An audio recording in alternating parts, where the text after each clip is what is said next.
Welcome to POV Nigeria Newspaper Reviews today, Thursday, second day in the month of October 2025.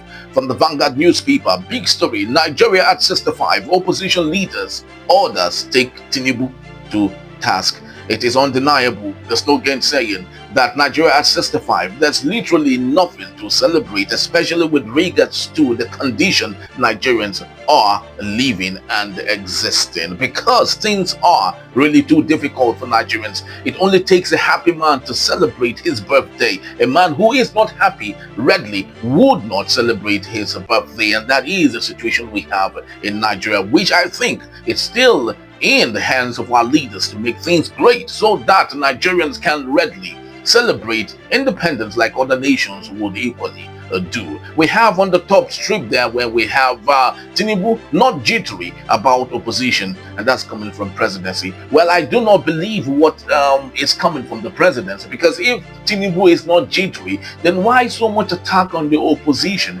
Because if really you are comfortable with the position that you are in, then you wouldn't even care what the opposition is talking about. But every now and then we have media jobbers of the presidency often attacking the opposition, which means there's a little sense in the fact that they might really be jittery. Well, this is democracy, where everyone has the right to join whatever association he wants to and equally participate in democracy. Competitive democracy is what we want. Great leaders and the right leaders is what we want. And that is the most important thing. Still on the story, we have death of a Rise TV anchor Som Tochukwu jumped from the third floor of her apartment. Well, may God rest her soul.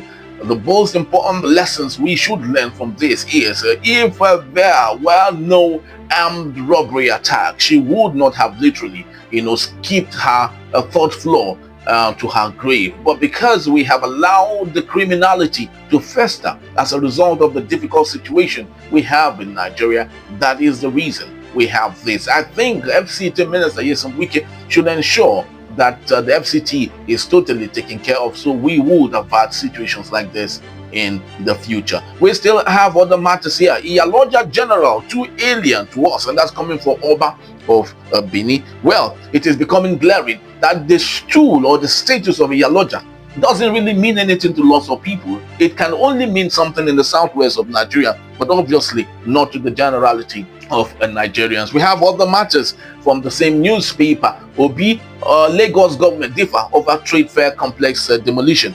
Well, I would love to believe that will be settled. It's just an economic issue, and that is all we have.